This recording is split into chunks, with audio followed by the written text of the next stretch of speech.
السلام علیکم ورحمۃ اللہ وبرکاتہ۔ الحمدللہ وکفا والصلاة والسلام علی من لا نبی بعد۔ فاعوذ باللہ السمیع العلیم من الشیطان الرجیم، بسم اللہ الرحمن الرحیم۔ الہاکم التکاثر حتی زرتم المقابر۔ میرے محترم بھائیو، انسان کی طبیعت کے اندر مال سے محبت، مرتبے سے محبت، شان کی جو طمع ہے وہ اس کی طبیعت کے اندر شامل ہے،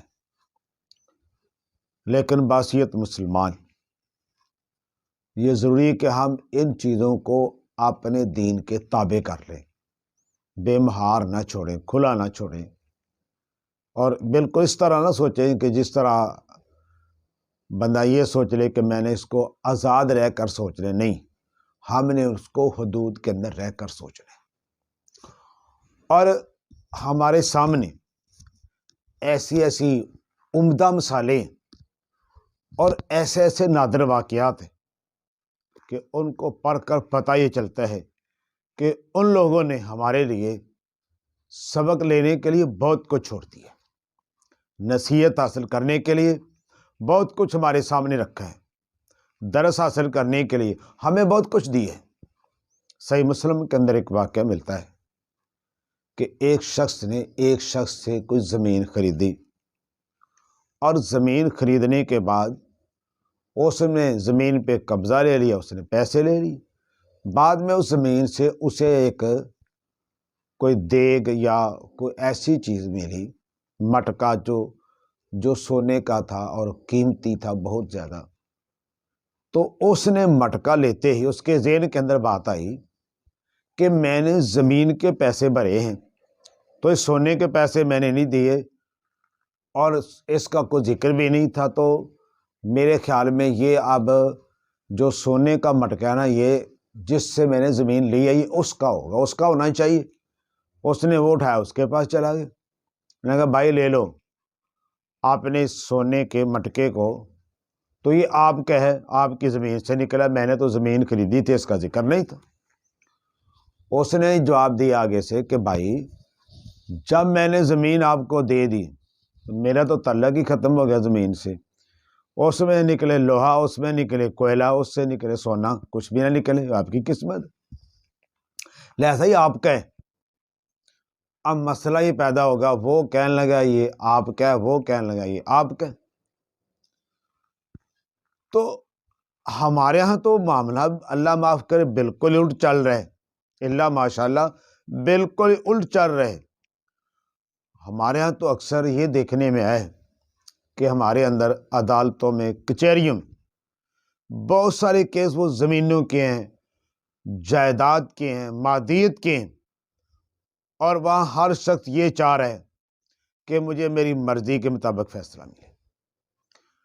اور اکثر کیسز کے اندر میں نے یہ دیکھا ہے کہ لوگ پتہ کیا کرتے ہیں، بس ذرا سی لچک چاہیے کہ میرا کچھ حصہ بنتا ہے، یعنی واضح کوئی ثبوت بھی نہیں ہوتی، کوئی ثبوت نہیں ہوتا، کوئی دلیل نہیں ہوتی، بس تھوڑی سی لچک ہوتی ہے، تو وہ لچک کو لے کے کیس کر دیتے ہیں کہ میرا جی اس نسبت سے حق بنتا ہے تو مجھے میرا حق ملنا چاہیے۔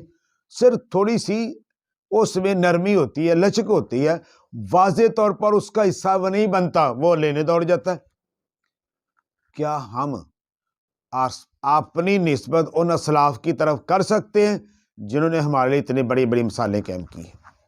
واللہ یہ واقعہ صرف سننے اور سنانے کے لیے نہیں ہے، یہ ہم سب کے لیے بہت بڑا سبق ہے، درس ہے، نصیحت ہے کہ کس طرح وہ لوگ یہ کہہ رہے تھے آپ کی دے گا، وہ کہہ رہا تھا آپ کی دے گا، ہم تو کہتے ہیں یہ میری ہے، وہ کہتا ہے یہ میری ہے۔ ہم تو میری اور میری کے چکر میں بھائی بھائی سے مقدمہ لڑ رہے ہیں، بہن بھائی آپس میں عدالتوں کے اندر فیسوں کی بھاری بھرکم فیس اور وکیلوں کی بھاری بھرکم فیسیں بھر رہے ہیں، اور متمع نظر کیا ہے بھائی جائیداد ہے، ماتیت ہے، فلاں ہے، فلاں ہے۔ اور واضح طور پر یہ پتہ بھی نہیں چل رہا حصہ ہے نہیں ہے، بس تھوڑی سی نرمی دیکھی، کوئی دیکھا کہ روشنی بس کرن آ رہی ہے، چلو پیچھے بھاگ جاؤ۔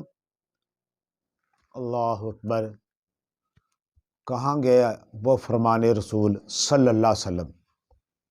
نبی علیہ الصلوۃ والسلام نے فرمایا، جو شخص جھگڑا ختم کرنے کے لیے، جو شخص اختلاف ختم کرنے کے لیے، جو شخص صلح کے لیے اس کا حق بنتا ہے لیکن وہ حق چھوڑتا ہے صلح کرنے کے لیے، اختلافات ختم کرنے کی، لڑائی ختم کرنے کی، فرمایا میں اس کے لیے ضمانت دیتا ہوں جنت کے وسط میں ایک محل کی، جو یہ کام کرے گا۔ ضمانت کس کی ہے؟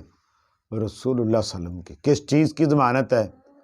پلاٹ کی نہیں، مکان کی نہیں، جنت کے اندر بہت بڑے محل کی ہے، جس کے اندر ایک کوڑے کی، ایک چھانٹے کی، جس طرح وہ کوچوان کے پاس چھانٹا ہوتا تھا نا، اتنی جگہ پوری کائنات، سب کچھ دولت جتنا بھی کچھ پایا جاتا ہے، سب سے بہتر صرف ایک کوڑے کے برابر جگہ، اس ساری دنیا و مافیا سب سے بہت بہتر ہے۔ اللہ اکبر۔ اس لیے اب سوچ کو بدلنے کی ضرورت ہے۔ ہم لوگ اسلاف کی طرح نسبت تو کرتے ہیں لیکن ان جیسی سوچ بہت کم رکھتے ہیں۔ ہم لوگ دوسروں کے ساتھ ایسا رویہ رکھتے ہیں کہ بس اگر اس کے ساتھ کوئی مطلب ہے تو تعلقات بڑھا لیتے ہیں، مطلب نہیں ہوتا تو تعلقات کم کر لیتے ہیں۔ واللہ اب اس بات کی ضرورت ہے، اس بات کی ضرورت ہے کہ میری اور میری کی بجائے ہم تیری اور تیری کا تقاضا کریں۔ وہ کہے گا تیرا حق ہے، وہ کہے گا نہیں بھائی تیرا حق ہے۔ واللہ وہ واقعہ ہم سب کے لیے بہت بڑا درس۔ اچھا، جو فیصلہ کرنے والا تھا اس نے دونوں کی باتیں سنی، اس نے کہا جی آپ کی کو اولاد ہے؟ اس نے کہا میرا بیٹا ہے۔ دوسرے نے کہا میری بیٹی ہے۔ تو فیصلہ کرنے والے نے بھی کمال ہی کر دیا، اس نے کہا ایسا کرو اپنے بیٹے اور بیٹے کا نکاح کر کے سارا ان کو دے دو۔ تو گھر مال دیکھو، مال بھی سارا گھر میں رہ گیا، شادی کا مسئلہ بھی حل ہو گیا۔ اللہ تعالیٰ نے ان کی ایمانداری، اللہ تعالیٰ نے ان کی صداقت، نیک نیتی، اللہ نے کس قدر اس کے اندر برکت ڈالی ہے۔